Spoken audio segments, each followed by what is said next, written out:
important stuff. Yes. Yes. So I hope you guys are in for a fast and furious ride tonight. We're going to pack in a ton of fun, engaging information. Mom, I can hear you.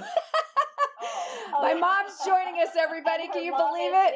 That's my mom, Janice Butler, and John, that love having them with us tonight. This is one of the rare opportunities that my mom can actually participate, because normally I'm doing this for industry organizations and private companies that would never, allow to have someone like your mom join you. So I'm honored and delighted that she gets to participate with us tonight.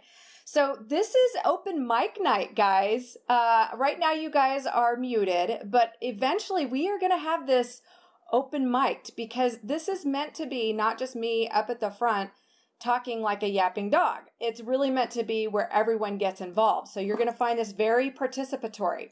Let me start with a brief introduction as to who I am. So my name is Emily Ransone, and right now I'm enjoying a very multifaceted career. I have an office furniture dealership in the Bay Area, and I also have a startup that I'm working with that is churning and burning right now. We are changing as we speak. It's a direct-to-consumer business model, so I can talk more about that later. And when we started running our business on a platform called EOS about 5 years ago, we saw our net profits go from less than 2% net profit to over 5%. So because of that success, I've now become an EOS implementer. So I'm now helping other entrepreneurs and leadership teams get more of what they want from their business by implementing EOS into their business. On top of all that, I'm actually a published author. I can't believe it, guys. This is my book. It's called Growth Junkies Unite, and I will provide you guys with a VIP link in case you want to get a copy. And it's a simple guide to help invigorate your growth journey, because we're all on one, because you're either growing or you're somewhere headed towards the grave, right? So I would highly encourage you to check that out later. So that's a little bit about me. I look forward to learning a lot about you tonight, because this is about you. Whenever you guys need a Zoom break, go get yourself a tasty libation, take care of yourselves, whatever you need for tonight, because this is all for you. This is my second or third time now doing this as a virtual platform, and I've been honestly very delighted with the outcome. I wasn't sure that we would all be able to connect and have the same kind of energy as what you see in a live platform. So here's what you guys are in for tonight. Hopefully you are very excited. We were a little cryptic with what you were going to be learning about, but here's the cool part. Really, this is about you guys developing the ability, and perhaps the most important skill, to really be able to deal with people effectively. How many of you guys out there, I'd love to see a raise of hands, so I'm going to actually take, this is our run a show tonight, just so you guys have a basic framework of what we're going to be doing. And I'll talk you through that here in a second. But I really want to see you guys, because what I want to hear is, how many of you guys want to go live on a deserted island? How many of you guys would rather just not deal with human beings half the time? Like, life would be so much easier if you didn't have that boss that was aggravating the heck out of you, or your loved ones at home while you're trying to get work done, including your furry friends that keep jumping in on your Zoom calls, right? We all have those people that drive us somewhat crazy. And tonight you're going to learn exactly how to deal with that. And I jokingly say that this is where you're going to learn your superpower, but I really mean it. Anybody here know what your superpower is? Anyone? Anyone want to take a guess? So this is all about learning about your patterns of behavior, which includes things like your way you speak, your gesture, your manner of speaking, how you make decisions, solve problems, all those sorts of things. But it's also about how you're able to read other people, right? So the thing that I love about this tool is that this is one of the only ones that I found, and I've taken them all. I know my Myers-Briggs, I know my Colby, my DISC, all of them. This is the only one that taught me how to deal with other people. So I come back to it. Do you guys know what that superpower is that's going to help you learn how to deal with other people? Anyone? Self-awareness? Oh, yeah. So your superpower is twofold. It's self-awareness and it's also awareness of others. So bravo. Who was that? I can't see you. This is like so many people that it's very difficult to see everybody all at once. Hi, Matul. Nice to meet you. Oh, hi, Matul. Good to see you. Thank you for participating here. So yes, self-awareness is your superpower, and awareness of other people makes it exponential. So you're going to learn more about that tonight. A couple of caveats for you guys. So these are just things to be aware of.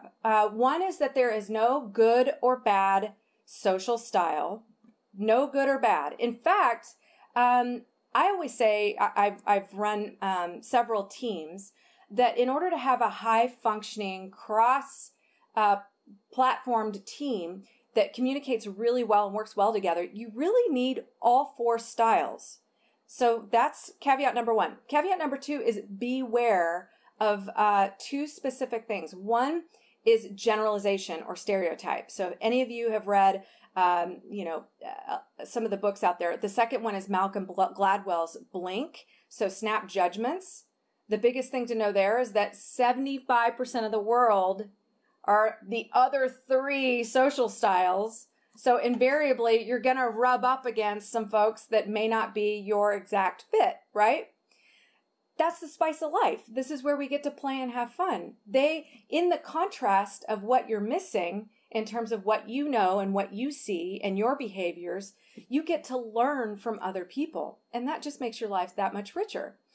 So let me break down for you for 2 quick seconds how tonight's going to go. You saw the slide a little earlier. Basically, what's going to happen is I'm going to do the big reveal. You guys may know what the 4 are already. Then what we're going to do is we're going to have each of you, not each of you, I shouldn't say that. We don't have time for each of you, but a handful of you give us a readout on your primary and secondary social styles. And then what we're going to do is go through the actual tool itself. I'm going to teach you the framework. And then we're going to go into dividing up between our primary styles and go into our breakout groups. And we have a set of questions that you and your breakout group are going to answer amongst each other. Then you're going to come back and do a quick report out to the rest of the group. And then I'm going to teach you how you can use this in a very quick, easy manner, how to apply this in your daily life, both at work and at home. And you'll come away with some ready-to-go tools that make you be able to use this right as soon as you leave this engagement with us tonight. So get ready for Fast and Furious, because I keep things moving. With that, I do want to open it up. Does anyone have any questions before we get going? Any questions? Speak now or forever hold your peace. All right. So anyone have an idea, as you took the self-assessment, anybody have a clue what D stands for? Anyone done this before? And, oh, Jeffrey does. I saw Jeffrey's hand. So can you unmute for yourself there? Yes, I am that driver. Ooh, right on. Me too. Drivers unite. Okay, and then what is the E? Do we have any E's? Somebody want to call out that they're an E? Hong, do you want to tell us what you are? I'm E and analytical. I'm a lot of E and somewhat analytical. So what's E stand for? Expressive. Very good. Nice, nice. And then he already said analytical. And then what's the AM? So the AN is the analytical. AM as in Mary is what? Amicable. Amiable. Amiable. That's right. So here's what they are. D is your control specialist. I'm just going to net this out in simple terms. I highly suggest that you take a couple of notes, because this is how you're going to build muscle memory around this. I'm going to give you some exercises and tools that you can use either at home with your family or with a couple of coworkers towards the end of this. So again, take a couple of quick notes as we go. D is your control specialist. E is your social specialist. Your amiable is your support specialist, right? Hammock of support. And then your analytical is your technical specialist. So again, we have D that's control, E that's social, AM as in Mary, support, AN as in Nancy as technical. You guys got that, right? Okay, so now comes the participation part, and as we kick things off. Go into your workbooks here, and hopefully if you don't have them printed, you can scroll to them pretty quickly.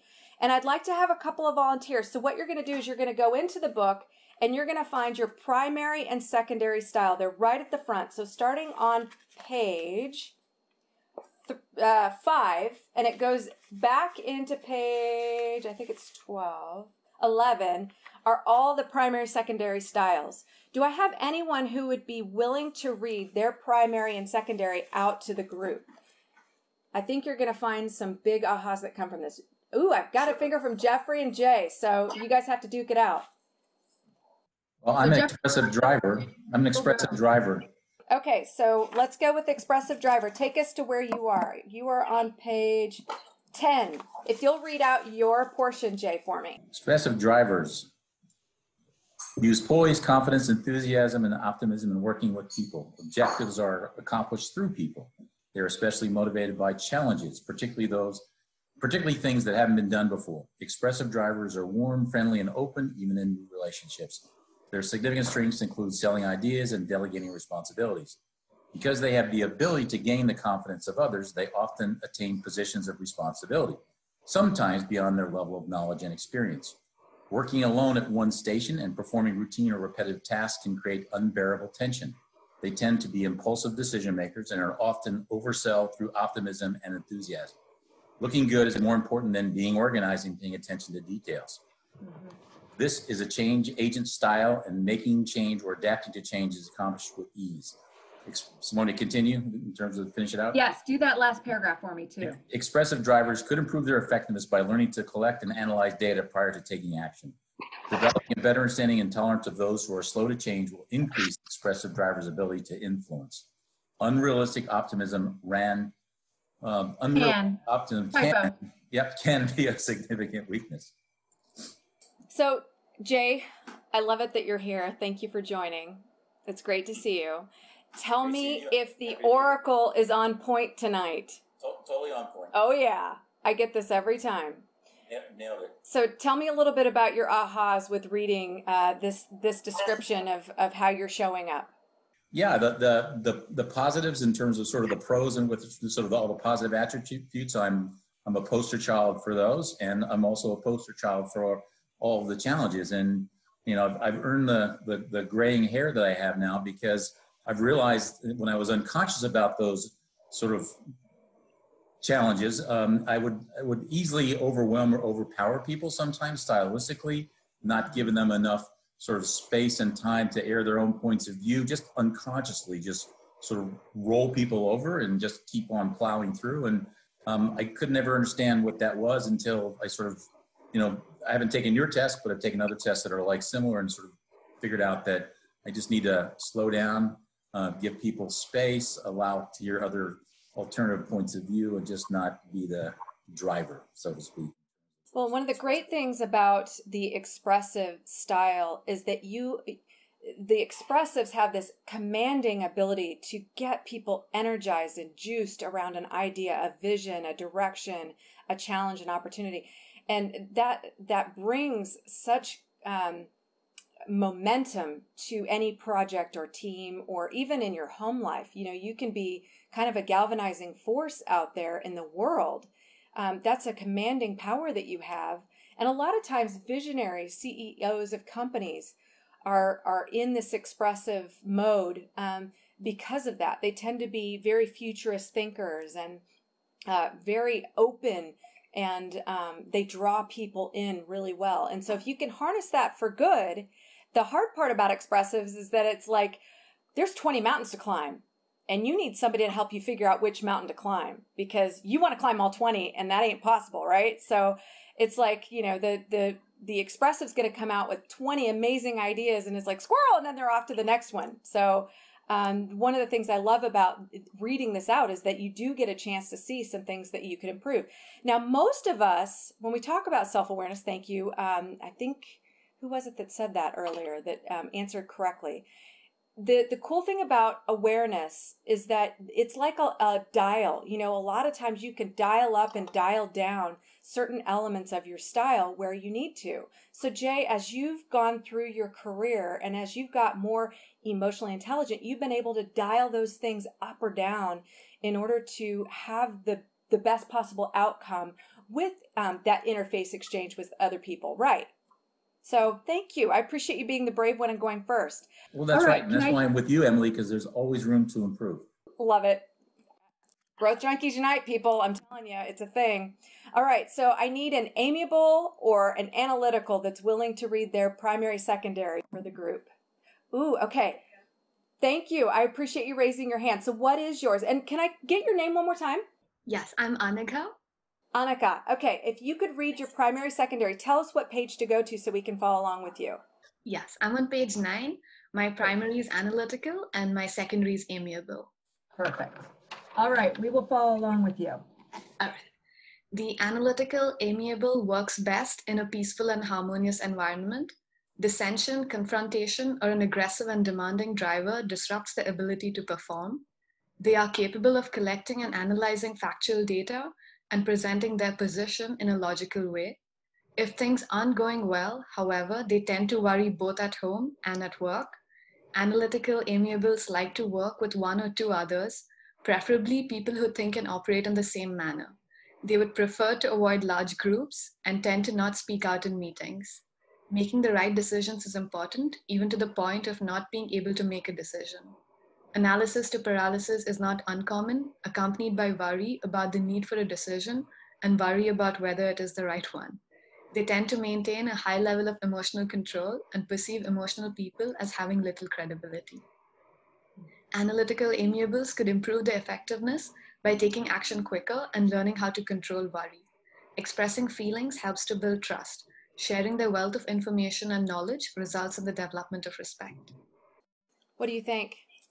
Does it hit home? Yeah?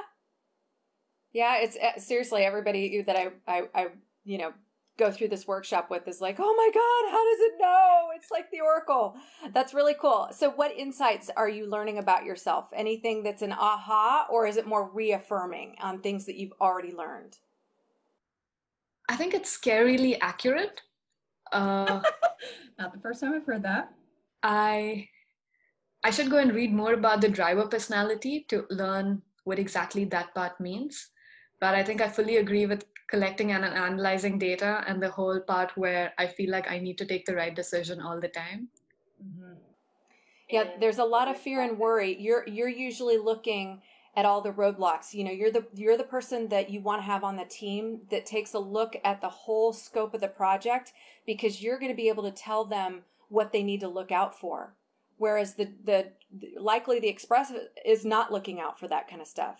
And you'll see why as we get to the framework very shortly. So that's cool. What is something that you've done in order to kind of improve or make a more harmonious communication exchange now that you've obviously over time built some self-awareness on your own without this tool? What have you done to create a more harmonious or healthful way of working with other people? Because again, analyticals and amiables, especially analyticals, they tend to want to work solo or fewer people. So how do you create harmony in your life? I think this was probably something that I had not realized, but it's true. The part where I think I work better in smaller groups. Mm-hmm. Yeah. I'd probably look out for more opportunities where I could engage in a larger group setting. Just to challenge yourself. I like that. Very cool. Okay, so as we get into the tool with the framework, a lot more is going to resonate for you. So hang on there with me. So let's see here. Who would like to go next? I'll just do an open mic raise of hand. Anybody feeling the need to share? Daniel got it. Hi, Daniel here. So it's really weird because I got the equal amount of tallies from each. Okay, so you're at the back page and you're on Overbalanced. So if we can cut to page 11, instead of reading that outwardly, what I would suggest is that as you learn and grow over time, you're going to find different scenarios where a style is going to be more prominent than another. So for example, I tend to be more expressive in my home life and more driver-oriented in my work life. And you'll see I can absolutely get analytical when I need to. If I need to go detailed on something and be very precise, I can absolutely dial that up. If I need to be kind and supportive to people and really lead from my heart with caring. I can dial up my amiable. What I would suggest to you, Daniel, is that as you learn about this framework and this tool today, take the assessment again. Once you know what you know after this workshop, it may shift things for you just a little bit. So hang in there and see. I would love to come back to you, Daniel, at the end. I'm going to write this down and see what happens on the back end of this, if things get sharper in clarity for you. Sound good? I appreciate that. There's always one in the group who is kind of on the overbalance, like everything's equal, and they don't really know quite where they fit. So I'll check in with you throughout the workshop. Sure. Okay, anyone else have one more share out? Okay, then we are going to move on, folks. So this gets into us learning about the tool and the framework. So if you can cut to this page that looks like a really funky chart, that's where we're going to be for the next few minutes. And I have it drawn up here with some annotations that are going to be even more helpful to you. So make sure that you have this page in front of you, or redraw it and add these notes as I go through. So this is going to take us probably about a good, I don't know, 15, 20 minutes, depending on how engaging you guys are. So again, this is audience participation. I'm going to lead you through it, but there is an exchange that's supposed to happen here. So let's start going basically around the horn, and I'm going to start in the grid. So when you look at the up and down, and you've got on the right-hand side driver and on the left-hand side analytical, you notice that at the very top of that, it says facts, logics, based. Can you guys see this okay? Give me a thumbs up or give me a high five or something like that. Okay, getting some thumbs ups, great. So facts and logic based. That means the driver and the analytical tend to be more logic based. They're going to be maybe more left brain based. Whereas down here, down at the bottom, this might be a little bit harder for some of you to see, it's relationship based. So on the right-hand side, we've got the expressives. On the left-hand side, we've got the amiables. They're relationship-based, which means they're going to be leading more from that standpoint. If you are a driver and you're coming to talk to an expressive or an amiable, and you're very logic-based, you might need to flip your style a little bit. You may need to harness the power of addressing their relationship need, right? So if I'm talking to some of my analytical driver friends right now, you may go into a conversation saying, I need this by 5 o'clock and I need it with these bullet points. Whereas if you're going to go to an amiable and expressive, you might need to soften your tone a bit, right? It may need to start with, hey, how's your day going? I know your kids were just in that soccer game. I hope that they did really well. You know, I'd love to hear all about it. And before I can do that, I've got to get this project moving. Would you be willing to take 2 minutes to help me out with it? That really reaches the amiable expressive a lot differently, right? So that's our first pendulum here, the pendulum swing. The next pendulum is this way and this way. So you're going to see levels of assertiveness. The driver expressive are more outwardly assertive. They tend to be in a confrontation. They're going to be more like the fighters. So what do you think's over here? Anybody got a guess? So if we've got the fighters over here, what are these guys? You guys are going to have to unmute yourselves. Introverts. Yes. Lovers. Yes, these guys are the introverts. They're internal processors. They're the flighters. They're going to flee the scene before they actually engage, right? Their MO is to go back, think about it first before they engage, right? And again, remember, there's no right or wrong to any of this. It's just different ways of processing and synthesizing information. So a show of hands, how many of you feel like you're more internal processors? Let me see some hands. Okay, we've got 1, 2, 3, 4, 5, 6, 7, 8, 9. I've got about 10 of you, it looks like, that are more internal processors. So you're going to be on this side of the chart. And then the rest of you, let me see, just show hands on the external processors, just so I see you guys. Yep. Oh, good. Okay, we're fairly balanced today. That's really fun. Okay, so that gives you just the overview of the grid. Now, to dive deeper on your sheet, you'll see at the top of this, since we're talking about facts, logics based, it's going to be less emotion, right? So these guys are going to be more emotion based down here on the lower half. The other thing about this is responsiveness. These guys are going to typically be slower to respond, and these guys are going to be a little higher responsiveness. And I find that drivers can be quick response. I know I am. So any drivers here that find themselves to be quick response, raise your hand. Yeah, Jeffrey, okay. Denise, yep. Okay, so, you know, it really depends. It probably depends on the situation and how quickly you can make decisions. So again, if we're moving left to right here and here, these folks ask.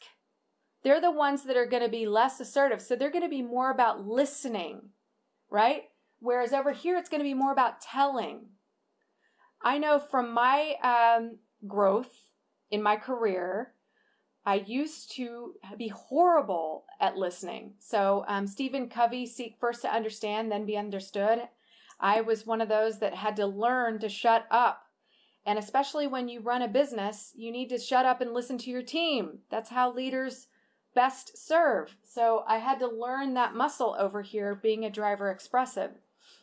So hopefully you guys are kind of getting the framework of how the general sense of this works. So here's a couple of other quick notes. And then what I want to do is I want to hear from each of you as to more about what you see for yourselves. So starting with the analytical here, this is what they want to talk about. It's the pace of speech. It's the, they're typically perfectionists, right? They tend to be moderate pace of speech. They really, it's more from a framework of I think. So that's what they're going to lead with. When you hear them speak, they're going to say I think. And their tone and their pitch and their pace are going to be very moderate. And they're kind of looking for that perfection. So when you get over to driver, they're going to be coming from I will, because they're very assertive, right? They get shit done. Pardon the French. All right. And then these are the power guys, power drivers. And how do you think they operate? If these guys are moderate, what's the pace of a driver? Anyone? You have to unmute yourself. Jeffrey says, go. Yeah. Full speed ahead. Full speed ahead. Very fast. Thank you, Jeffrey. Yes. All right. So then what about amiables? If we think about these guys being very fast and these guys being at the opposite end, tell me about the pace and speed here. Somebody tell me, if you're an amiable, what is your normal pace and speed? Unmute yourself and tell us. Do we have any amiables? Well, I was really close to between driver and amiable. I was a 6 on driver and 5 on amiable. So Interesting, Jay. I'll take a shot and say that amiables sort of go along to get along. So whatever sort of the pace of the environment they're in, that's sort of where they are. Yes, they're a don't rock the boat kind of mojo over here. They're a slower pace because they tend to be chameleon-like. They'll mimic other paces if they need to, but they're going to be the ones to kind of slow the pace down a little bit because they want to make sure everybody feels good. They're the harmonizers. They're the ones that want to make sure everybody in the group is getting a big group hug. So yes, they're going to lead with the phrase, I feel. So if these guys say, I think, and these guys lead with, I will, these guys are going to lead with, I feel. How about expressive? Somebody tell me about the pace of an expressive. If we're thinking about pace being kind of over here, in terms of how you process externally, do we have any expressives that would be willing to share out? I feel like the pace would be dependent on how the expressive is feeling at the moment. Let's do this. If an expressive is super jazzed, what's the speed going to be? Through the roof. Really fast, right? Frenetic. Yes. Almost like, peaks and valleys. Yes, absolutely. Their pace is going to be, I wouldn't call it manic, but there's like an energy or a vibe or an intensity to it. Absolutely. Very well said. And these guys are really leading with I want. So that's, if you hear them speak, they're going to use the word I want a lot. So if these guys are perfection, these guys are power, these guys are, do you guys get the P's that I'm running here? These guys are peace, right? And then what do you think expressives are? If we're going with all P's, does anybody have a P for expressives? Passion. Yes. Passion. Another one that I've heard is popularity. You know, they're wanting to shop their ideas and they're wanting to galvanize and get everybody energized. They're looking for popularity, but definitely passion. Definitely. Okay, so you guys are kind of getting the bones of this. So let me hear from a driver. What are some of the key things that you see in that upper right-hand box that are kind of the things that you would think of as driver tendencies or driver behaviors? Give me a shout out. Any of you drivers that are in our group today, somebody unmute and tell me about being a driver. It's just going forward. Let's get this going. Yes. Keep it going like that. Let's action. Let's stop. I'm in like meetings. I'm like there. Let's stop discussing it and do it. That's right. That's my meaning, guy. Yes, 100%. You're nailing it. These guys are very much take charge, get it done. You want to give these folks the projects that have a specific deadline because they will make sure to get it done. The other thing about drivers that I appreciate being a driver is they're risk takers. They're not afraid of challenges. So there's some upside to that. What would be a downside of a driver? And anybody who's an amiable know a downside of a driver? Do I have any amiables that have a driver for a boss? Demanding. Yes. Very demanding. They may not be super conscious of feelings. Bingo. Bingo. They might have a challenge of being able to read the room and assessing people's feelings. What else? So bulldozer. I love that word for a driver. They're bulldozers typically. What about their weakness in terms of their fears? So if you look at that box there, it says failure and loss of control. So any of my drivers, what are some things that happen in terms of how that can keep you at your best? Do I have any drivers here? How have you conquered your fears? By just doing it, going into action on it despite the fear. Plow through it. Yeah, like the book, feel the fear and do it anyways. Mm-hmm. Yeah, the drivers fear losing control. So a lot of times what they'll do is if they go into stress mode, if your boss goes into stress mode and he or she is a driver, you're going to notice that they want to do a land grab. They want to get their arms around everything. They're going to try to micromanage the heck out of you and the project process because they feel out of control. They don't understand what's going on, which can really frustrate the rest of the team, right? So let's go on to analytical. Who are my analyticals? Raise your hand here. Who are my analyticals? Ping. Hi, Ping. Good to see you.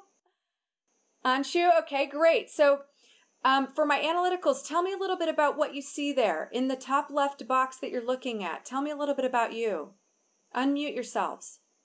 So analyticals definitely think a lot and think too much before taking a decision.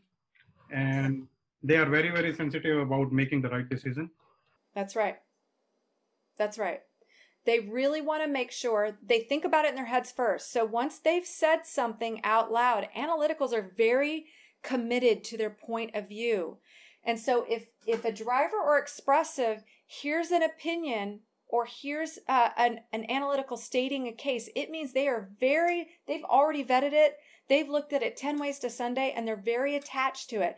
And so if a driver expressive is going to pick something apart from an analytical, there's a very specific, healthful way to go about that. Do you want to speak more about that, Anshu? Do you have any more thoughts that you want to share about what a driver and an expressive could do to better reach you? Talk more politely, I guess. I think the approach would be, if I'm thinking from your shoes right now, and if I think about how attached you get to a thought or an idea, what I would want to say is, you know what? I bet anything, Anshu, you have thought about every roadblock, every possible angle, and that you've really thought this through. I'm thinking of one thing, and I want to run it by you to see what your thoughts are on it. Have you thought about blah, blah, blah? Tell me what you think. When you enlist an analytical in that conversation, then you are putting them in a position of care that you know that they've thought about everything, and you're wanting to revere them as an advisor. How does that feel, Anshu? Does that feel different when I bring it about that way? Yeah, I think so. Yeah. Yeah. So let's go on to amiable now. So who are my amiables? Yes, please. I have a question. So I'm a driver expressive, and I have someone on my team where he's more like analytical amiable. Yes. And we have been butting heads. Like, it's crazy. We have gotten into a lot of conflicts.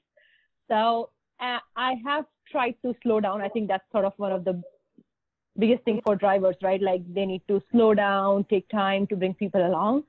So I've been trying to do that with him. And every time I sit and I'm like, hey, here are the pros and cons, it still doesn't seem to work because the person is not able to make them, like, this can't make their mind. Yes. So Mo says something very insightful. Mo just said, I like to ask Analyticals to list different options to enroll them in that kind of conversation. I think one of the things that you're highlighting that I've been wanting to share is that if you are on one side of the framework and you're dealing with somebody who's on the other side of the framework, now you can understand why it's so polarizing. And for someone like Jay, think about my friend Jay sitting here. He's driver and amiable, right? Is that right, Jay? Or were you expressive and amiable? Remind me again. Well, I'm expressive driver because driver was 6 points, amiable was 5 points. So they were sort of really close, and I was one on analytical, so that was a distant 4. Yeah, and so sometimes when you have that in your own makeup, it's going to cause polarity inside yourself even. You know, you're going to feel slightly schizophrenic sometimes. You're going to feel a tug of war, like, you know, oh my God, I need to go, go, go. And then my amiable side is saying, but wait, I got to slow down and make sure everybody's feeling good. And so the more... I feel like that's when I need to be in touch with my feminine side. I mean, that's where the tug comes in. I love that, Jay. Am I hearing that feminine side correctly? Absolutely. So, Nidhi, I think, you know, from your standpoint, one of the things that you can think about is now that you're learning some tools, there's a whole lot in this toolkit that you guys got, this workbook. There's a lot of tools that you can take a deeper dive. And what I would even suggest is maybe you and that person that you're working with take this self-assessment together and then start to talk about, well, this is where I come from and this is how I process information.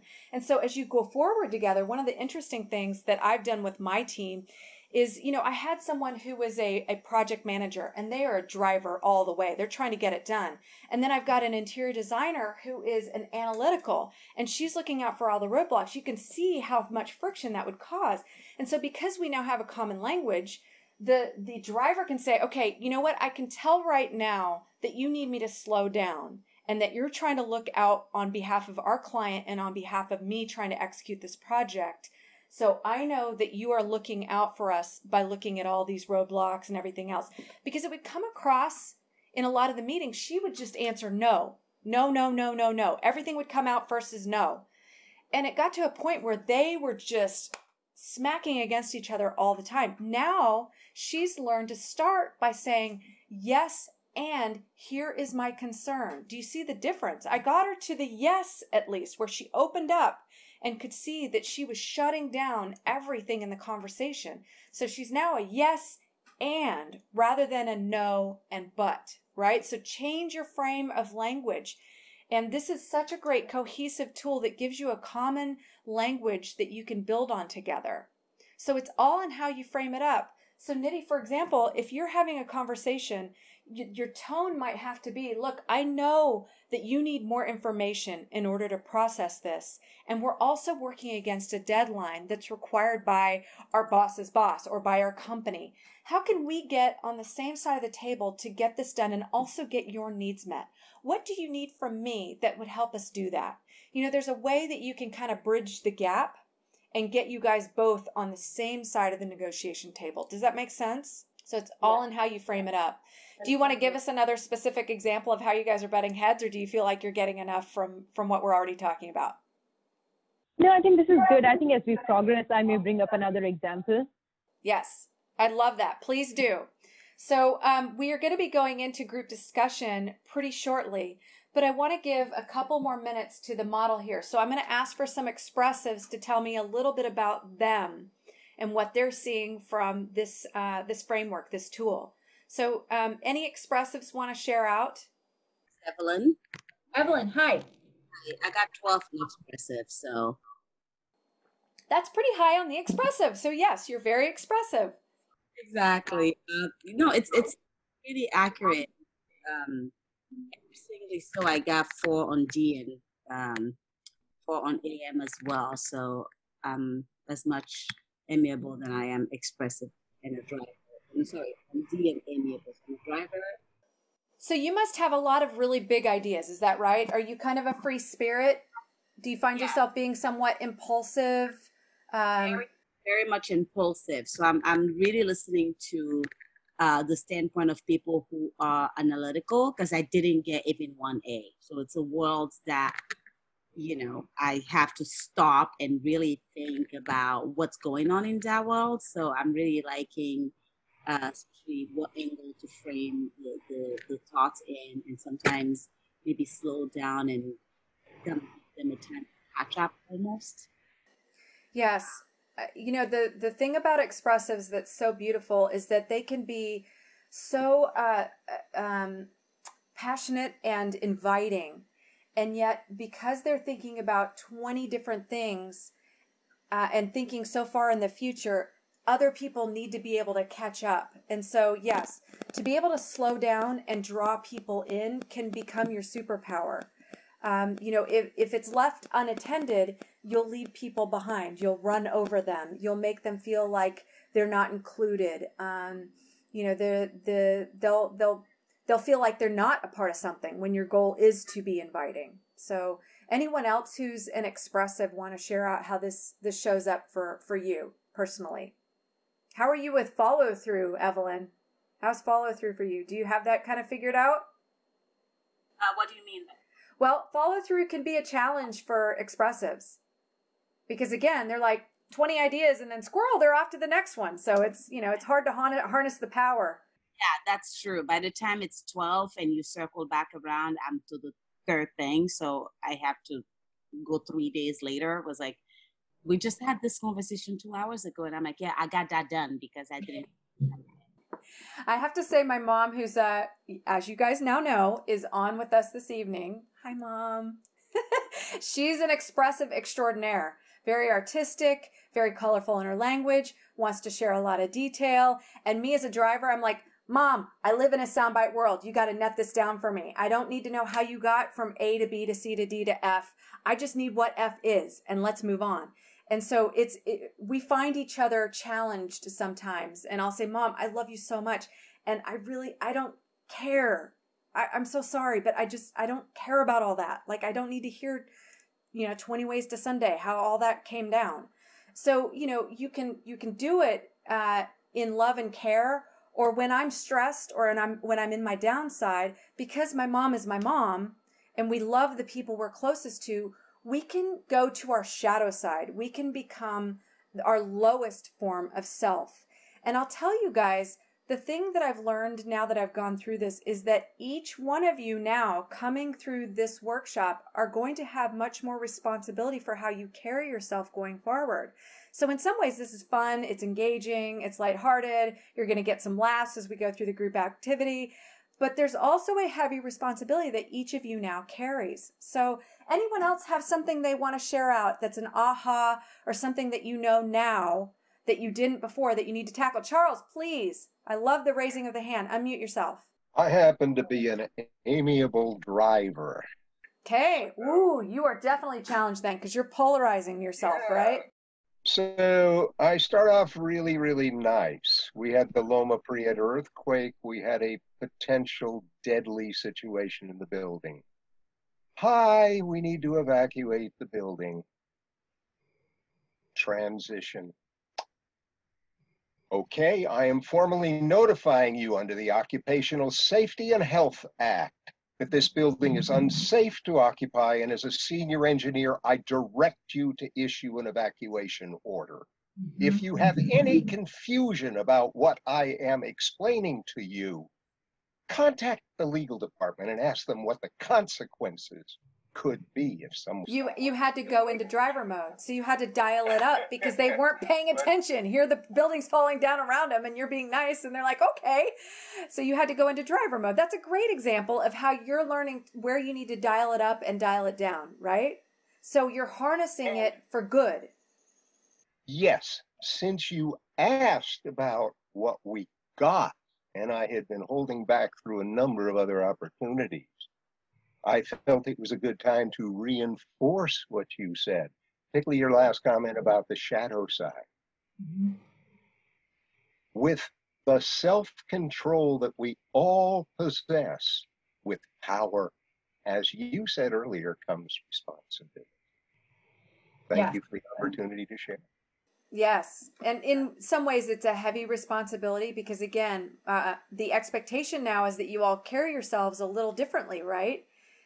So it's a great superpower to have. And yet now you've got to either carry yourselves differently or don't use my name in public. So anyone else have an insight they want to share or an observation? Yes, Denise. Hi. Good to see you. Unmute yourself, my lady. So, I'm a chameleon. Ooh, I love those. And I think it's probably because of my very early leadership roles and not knowing what I was doing, but learning fast. So I was 1 point apart from expressive and then the same number for amiable driver or driver amiable. So, you know, I see myself in each one of these three, but I do think I'm dominantly expressive, you know, just generating ideas, enthusiasm, wanting to be liked. I think free-spirited and fun. And I don't want to maintain anything. You know, I want Denise, to generate those ideas, develop them, and then hand them over to somebody else to do them. Yes, that's very expressive. Them and let them flourish, and I'm on to the next thing. So that's the driver.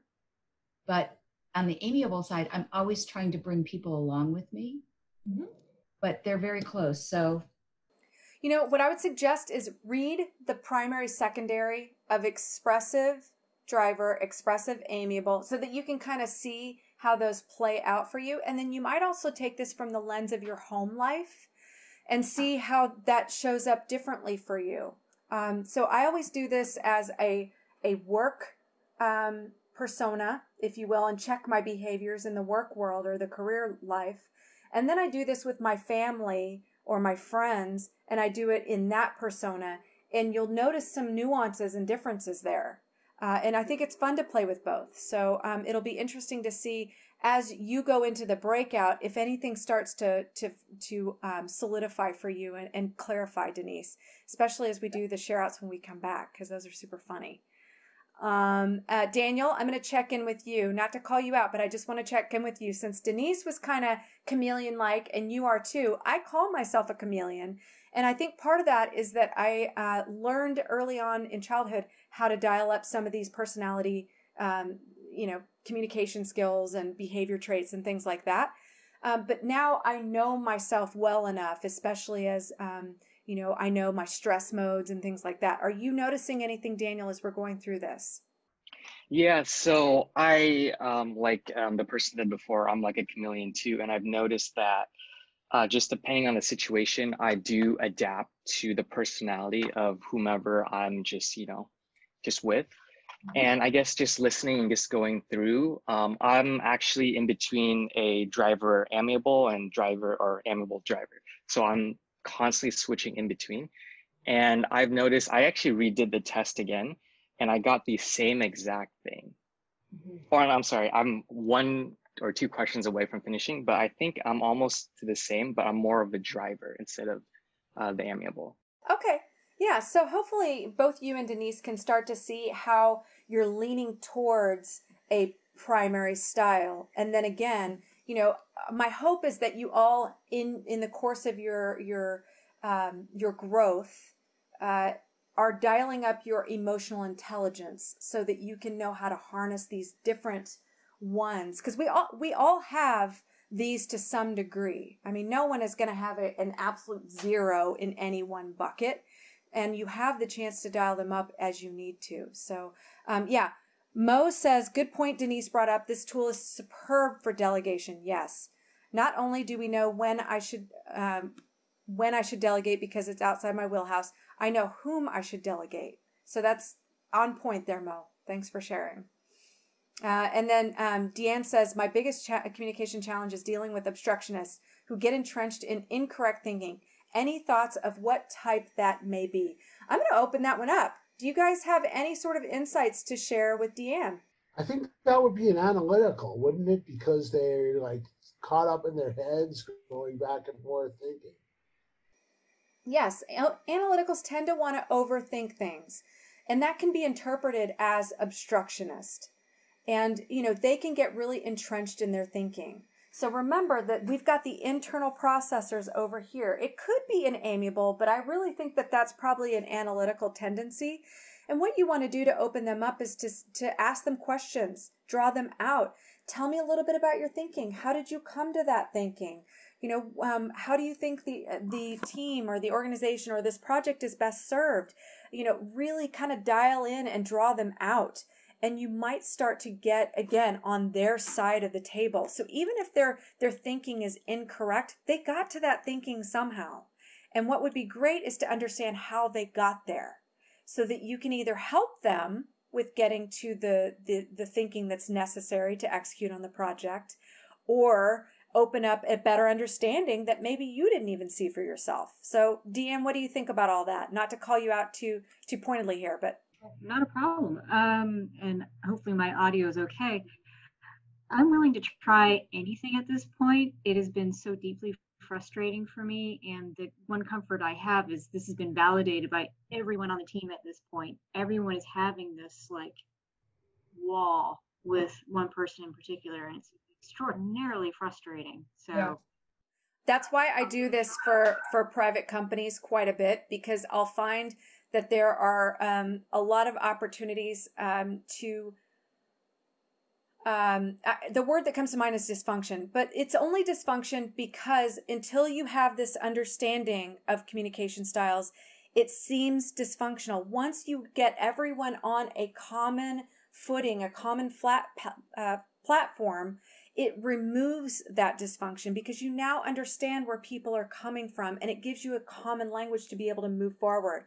So, Deanne, let me know. I am happy to chat with you afterwards. Let's see here. There's a couple other comments. Alfonso says, I think we need to tend to feel more comfortable in one than another. But, for example, I may come from a meeting where I had to be an analytical at work, and I get home and I become a driver with my teens to get them moving along. Absolutely, that's what I'm talking about. Again, you may have two different personas between your career and your home life, and then also you have the opportunity to dial these up and dial these down situationally. And then Amster says, may not be thinking and calling them obstructions may start may be the start of communicating with them. Yeah, absolutely, that's what we're talking about here.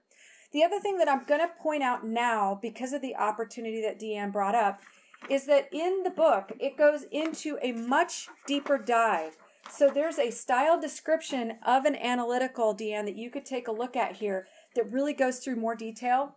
And then it gives strategies for dealing with each style. So here's some highlights for you with analyticals. Avoid, if you're going to deal with an analytical, avoid being disorganized or messy, spending a lot of time on personal issues, rushing their decision-making, using gimmicks or clever manipulations. So it gives you a whole column of try to do this. So these are the things you want to try to do with an analytical. I think the biggest thing you can do to open up the conversation is to get on the same communication platform. That's why I love social styles. So again, I would spend some time in the content of the workbook when you have time. And now we're going to move into our group discussions. All right, welcome back, everybody. I hope you guys had fun in your little breakout rooms. Thank you so much for doing this. And now we get to go around the horn. And so usually whenever we're doing this face-to-face, I was telling my group that it's super funny because we're all in the same room and you can see each of the groups working, and the dynamic of seeing these groups in action is hysterical because guess what group finishes first? Who wants to guess? The Analyticals. The drivers. The drivers! The drivers always finish first. Guess which group always finishes last? The Analyticals don't. The Analyticals always finish last. Always. Always. Yeah, Mom, you got it wrong. Gosh, pay attention. All right, so the Mom is in our group.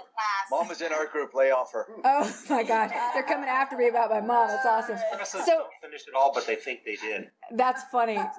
So if you guys know, I'm driver expressive. This is very expressive of me. So when you see the groups in live format, you know, the expressives are doing like multicolored and they're doodling and you know, they're getting all animated over there. And, you know, it gets really fun and funny when you see this done live. So someday we'll come back to that format. But thank you guys for hanging with me for the Zoom format. All right. So starting with driver, since they generally come back first, I'm going to put them on the spot and make them go first. So who's your speaker? Who's the driver speaker? I was nominated last month and I said, okay. So we don't actually have a full, like, official three-point list, bullet points, but I think we can wing it. That's fine. So, Just take us thanks. through. All right, and I will also add how delightful it was to hear other Ds speak openly about our craft of D-hood. It was awesome. Yep, you've got your tribe now. You don't feel so crazy. It's like, oh, there's more of me out there. That is true. So perfection was a strong one that came through. As for our strengths, getting things done and done well, communication, and things of that nature. Our liabilities were items such as being impatient, mowing people over, and getting on a moral high horse. Actually, you'll also see some of the notes that we took in the chat. We realized that later. So we like getting things done right and well, integrity, and accountability is also a good feature of ours, both for ourselves and we like it in others. So on the flip side of that, we dislike excuses. We dislike laziness. And things like shoddy work. There was also mention of a little too much detail, which tended to meander away from getting stuff done, GSD. Fears. This is a really interesting one. One member went into a little bit of detail of getting outpaced by skills from the younger workers. So we're very work-oriented in the things that we're concerned about. Productivity at work with upcoming external obligations. And there's also a fear of making wrong decisions, which I think is less about that hyper-analytical thing, but more about the integrity of the solution. Our measures of success, we're getting things done on time better than expected, making people feel like they're operating at the top of their craft, and making people feel like they're proud of what they're doing. So again, that gets into the idea of integrity as a strong value. Mottos, we didn't have the opportunity to have a full out vetting of that. One was be the change you wish to see in the world. And of course, another popular favorite, I think, would be get things done, get stuff done. Oh yeah. And elephant, that one kind of dropped off the list. There was one suggested, which I thought was a good one, and that was be elephant, which would be long memory, of keeping things in focus, perhaps.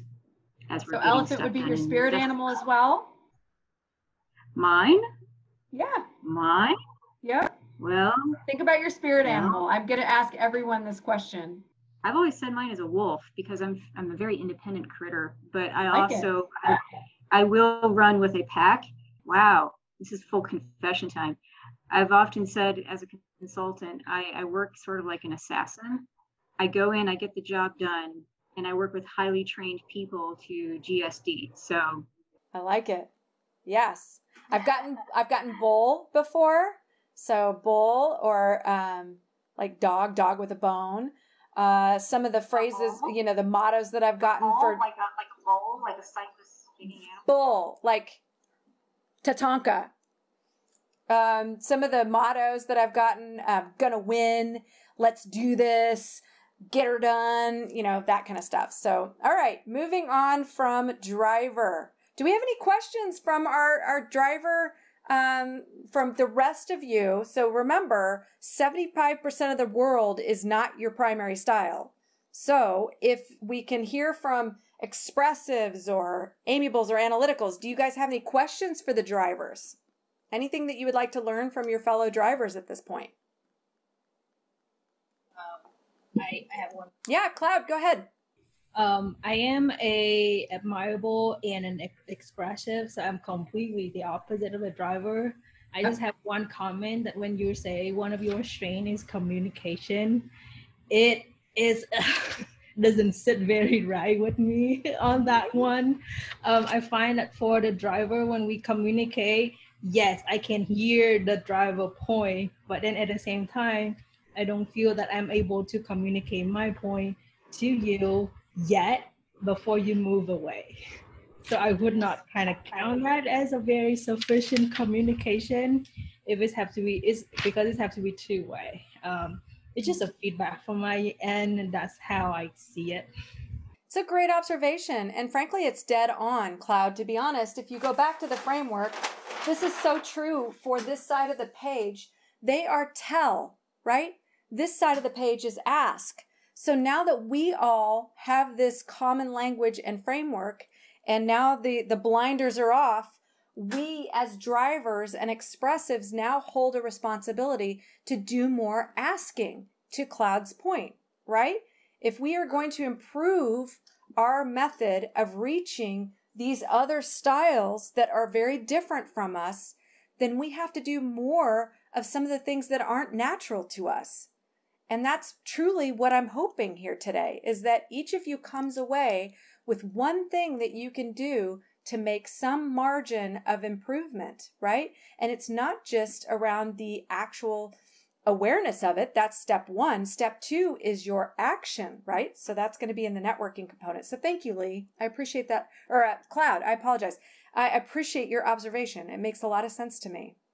Because yes, bulls, we tend to run over people. All right, moving right along. Yes, Ping, hi. Sorry, Emily, I was gonna say, so I was kind of a driver analytical, and then really close behind that was the amiable, and I could really relate to Cloud's comment. So the last thing that I did was I managed a wood shop on the Facebook campus, and so my entire team were expressives. And I really had to try and understand how to communicate with them, and it was hard. But yeah, because I'm kind of like, okay, this needs to be done. This is what needs to be done. But I have people here, crafting artwork. So Cloud, I really, I appreciate your comment, because it is something that we have to work at as drivers. Yeah, we have to work at it. Yeah. I know I did. There were a couple other thoughts. So Mitul, did you want to say something? And then I'll go to Ping. Yeah, please. I think something about lack of tolerance for laziness was mentioned for the first category of people. How do you guys react to people that you see that they're brilliant but they're lazy? How do you rationalize that within your head, and how do you continue to show patience with them, and how do you communicate with them in a way that empowers them or motivates them to not be lazy? Yeah, so let's hear from our drivers.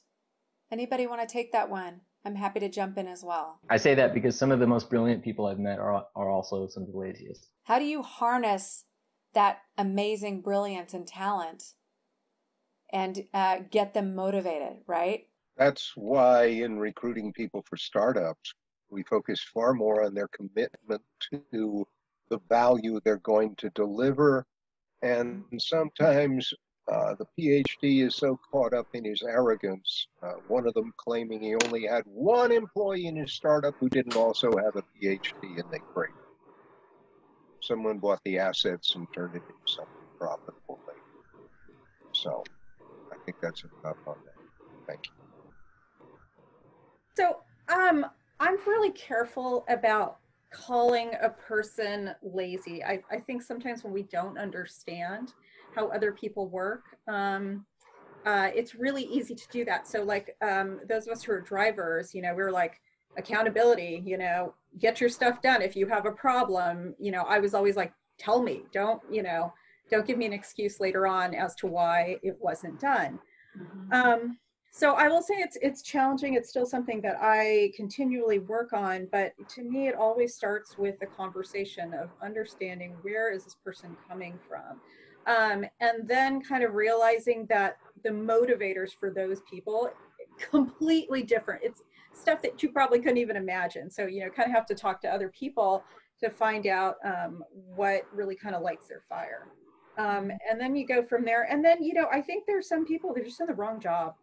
You know, it's just not where they want to be, or maybe they had bad experiences with someone before or a boss before, so they kind of, you know, play it close to the chest. So I think we just kind of, there's no right answer, because we really, really have to kind of individually find out what's going on with people. So my suggestion is, you know, if you're a driver or an analytical, to just basically learn about that. So. I was going to say the same. Draw them out. Ask them questions. Ask them what lights their fire and gets them excited. You know, invest in learning about them. So yeah, right on. So in order for us to stay on point here, I got to move us along. I apologize, but right now we're starting to run a little red on schedule. So let's see here. Let's give Analyticals a chance to report out. David. Okay, analytical. So for strengths, we have accuracy, cautious decision maker, sees things others can't. For liabilities, we have analysis paralysis, perceived as antisocial and slow to act. 3 things we like are data, spreadsheets, and software tools. Surprise! For things that you dislike, being in your own head, not being able to make up our minds, locked in indecision, does not like being micromanaged. Number 5 is how you measure success, being able to keep things moving, predict ahead, decision trees. KPIs, did we meet project goals? 6 is what are our two biggest fears? Making the wrong decision, not having an answer to something. You know, so we're about being accurate. You know, if we make an error, you know, that's not what we want to do. 7 is what would be your styles model or slogan. It would be double check and double check again. Surprise.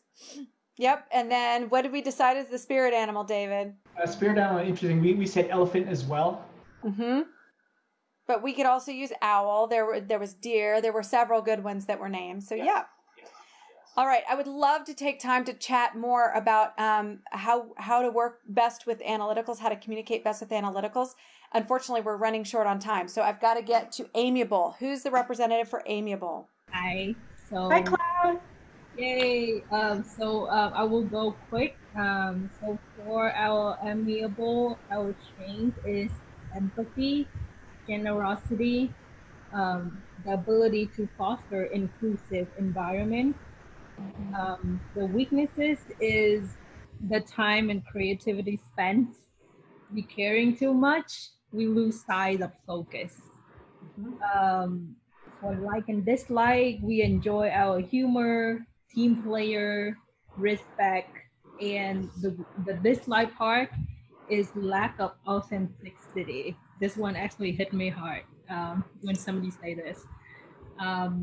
We measure progress by emotional gratitude, hitting the check box, and the continuing deliver value to society. For mottos and spirit animal, we chose the phoenix. The what? Phoenix. Phoenix, the rising from the flame. I love it. Very good. From struggling and rising back from ashes. Yeah. I like it. I've gotten lamb or dove before as well. And what was your motto again? I can chime in on that. So Charles and I kind of had some pretty cool ones. Charles was putting wings back on broken dreams, and mine was helping others who are lost find their way. Aww. Right. Big resounding kumbaya there. Yeah, I've had how can I help you? You know, peacekeeper. You know, different things like that. So yeah, I like yours better. That's great. Okay, moving right along to expressive here. We're looking to get us back on track time-wise. So expressive, who's our Oh, Matul. Okay, hi. Hi, I'll breeze through this for time. So what are, for expressives, the 3 strengths we came up with? We all agreed that, you know, we're creative, passionate, we're mavericks, we're open to new ideas, and we tend to be visionaries. The flip side of that, the liabilities, are that we tend to lack follow through on a lot of things. There's a lot of unfinished projects. At times we can be pushy because the tempo that we're working at doesn't necessarily jive with other people's because, as mentioned before, our emotions tend to dictate our productivity. And also our ability to listen to others. Sometimes we interrupt people, and that causes a lot of disorganization. Number 3, what are some things that we like? We love what we love about being expressive is our spontaneity, our ability to energize, have fun, being dynamic, freedom. There's freedom in being expressive, and more opportunities open up to us as a result of that freedom. And we're also just very engaging and very observant of those around us, and that's why we're able to engage people around us, because we observe them. And number 4, what are three things that we dislike? Paperwork, monotony, repetition, anything that's tedious.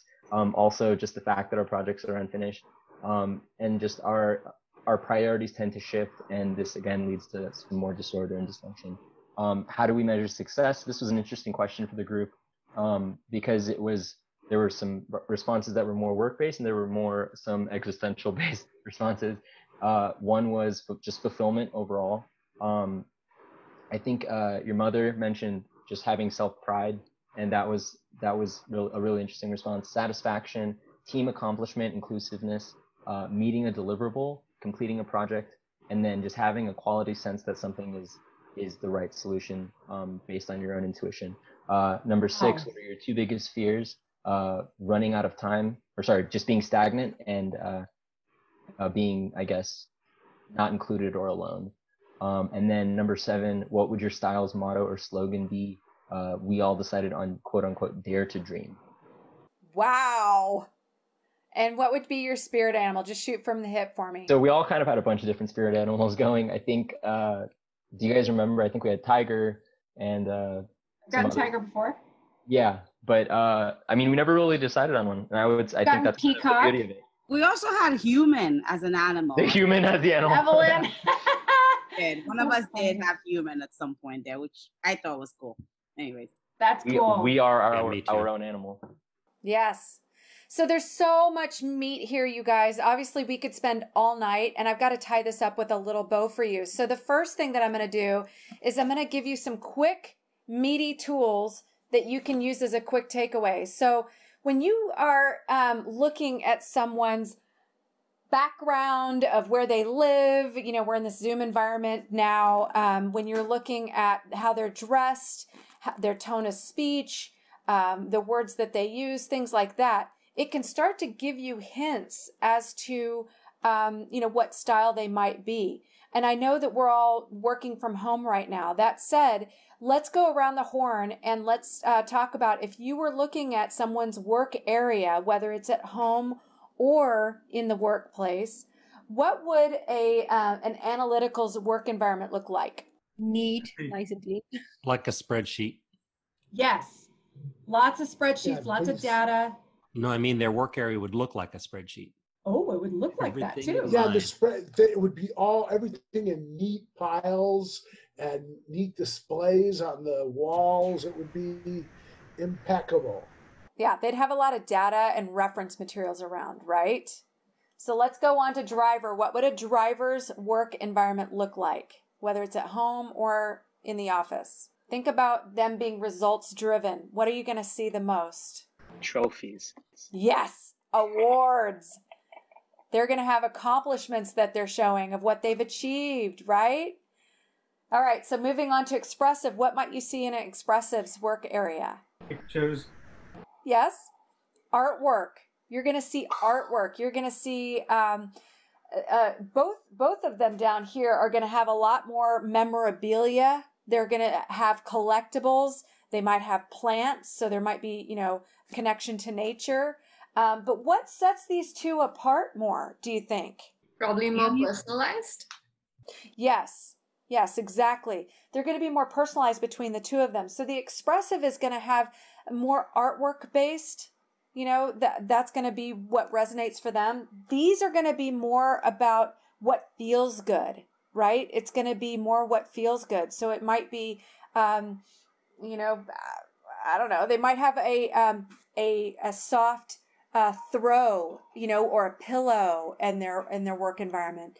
They're both going to have pictures, but their pictures might look a little different. You know what I'm saying? These might have more flourish to them. These are going to be more about the people in the pictures. Does that make sense? All right, what about what people wear? A 3-day-old shirt with stains on it and ill-fitting jeans. Maybe. They're more likely to wear a uniform, right? They're more likely to wear something that looks more like a uniform. It's funny when I do this in a live format, you will absolutely see people embody what they're wearing that day. The expressives are wearing multicolored prints. I mean, I had this one gal that had this beautiful, long, flowing skirt, and it was like she was a peacock. I mean, quite literally. And then, the analytical group that I had worked with in their breakout session, there was a guy that had his phone on his hip and a pocket protector, quite literally. I mean, he did. They wear a lot of logoed polo shirts, and, they're going to wear khakis, and they're going to wear things like that. So what would you see as an amiable? What would they wear? Cloud, what do you wear a lot? Well, I wear blouse on top and sweatpants under. Comfies. The amiables wear comfortable clothes. They're going to wear stretchy cottons, and they're going to have flowy materials that let them breathe and move, because that's an amiable, right? They want to be comfortable. All right. What about a driver? What do drivers wear?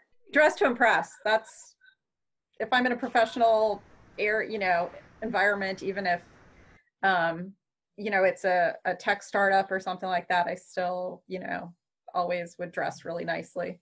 Well, and I'll say that there tends to be more of a uniform up here. So a driver is they're going to wear a lot of blacks, and they're going to wear a lot of solids, and they're going to be pretty buttoned up. So they might have a suit jacket over, something like that. They're going to be really buttoned up here. You know what I mean? And they probably have it pretty darn organized in their closet. And it's not to say that these guys don't have an organized closet. I'm not saying that. But these guys are going to take that to the next level. They're going to take it more to an extreme. I've got Jeffrey that's saying most software engineers I know wear mismatched, wrinkled clothes. Well, take a look at Mark Zuckerberg, for example. He has the same uniform that he wears. It's the same t-shirt, literally like the same gray t-shirt. He has like 20 of them hanging in his closet with the same cut and profile of jeans. He had to get fitted to wear a suit in order to go to Capitol Hill to testify. So, that's your classic analytical right there. And it's not to put people in boxes. Remember, we don't want to be Malcolm Gladwell Blink. We don't want to stereotype or over simplify. I've been known to wear a crazy print in my day, but I tend to be a driver. You're not going to see me too often wearing what an expressive might as a peacock. So hopefully that starts to make some sense to you guys. What other key indicators? We've talked about pace of speech. We've talked about how they might lead in terms of what they would say. I want, I feel, I think, I will. Remember those. So you guys are kind of getting some insights into patterns of speech. Anything else that would give you guys a very quick manner of being able to read people quickly? Anything else that you can think of? I want to open it up, open mic. So I just want to make a comment. In analytical, we actually said that analyticals are clean workspace, which is quite opposite for me, because I think like analyticals, they are bad at making decisions. So my desk is littered with so many things, half worked on. They're waiting for decision. My desk is actually very messy. It might depend on your secondary style. Sometimes that has an influence to how that shows up for you. So good observation. Good observation. So I want to close things by, again, taking your eye to the workbook because there's more great tools in here. If you go to page 31, this is for us drivers that love sound bites. It's a, you're not going to be able to see this, sorry. It's a spreadsheet, and I love this thing because it really synthesizes very quickly a good summary overview of some key factors that you can look at to really help you synthesize this information quickly. There's also some things that you can do to carry this work forward, meaning there's some actual pages that you can use for strategy to think things through, like a planning journal and things like that. So there's work that you guys can do after today. And I've always offered that if you would like me, I do this for free, but if you would like me to spend some time with you on any scenarios that you're dealing with, any particular, cases, things like that, I'm always happy to make myself available. And I do it for free. I don't charge. This is my gift to humanity. I'm trying to, make sure that we all go out into the world and pay this forward. So there's a lot more in here that I usually take time to go through, and we just don't have the time. So with that, we do have a little bit of time left for networking and then to close out with some of the messages from Liesl. And I apologize that we ran a little long on this component so that now the networking is cut short, but it happens. It happens. So Liesl, I'll let you take it over. No problem at all. It's been a very interesting discussion. So I'm listening. I have to stay in the main room because if there's any issues, then I have to work it out for you guys. But I'm glad that you all had a great time with your breakout rooms. So for the networking, so now that you know more about yourselves, this is what Emily and I asked her what would be a good discussion topic for the networking after everybody has gotten to know themselves better and those around them as well. So this is what we want for everybody to answer during your next breakout room. And I'm just thinking, since we actually want to have one or two people share the lessons or the top improvements after your discussions, are you okay with just having 2 breakout rooms and then you can just go around the room and say what the top improvement is, and then one of you will be the representative when we do our 2-minute each takeaway? Yep, it'll have to be speed round. Okay? All right. Okay, so this is the question. Now that you understand more about your primary social style and the styles of others, what is the top improvement you will make to help create more successful interactions? And with that, let me go ahead and break up everybody into 2 rooms. Join. There you go. Okay, so did you pick anybody to actually talk for the group as to what are the things that one top improvement for each of the groups? We didn't assign that, so I'm just going to let my group pick. Y'all can, somebody shout out who's willing to share from my group. Yeah, I can just share Okay. for just like patience and dealing with people, and that people have different social styles. And one thing I just realized about a second ago after we left the room was drivers like to be in control. And you can't be in control unless you can work with the other groups of social styles. There's going to be backlash and stuff. So to be a driver, the driver has to be able to mirror those other styles. The expressive, the amiable, and the analytical. Mo has a few over here on the right for everybody if you got the chat open. That's really cool. I took some notes, but I missed a lot of those. Those are great, though. Slow down, give to others time to think.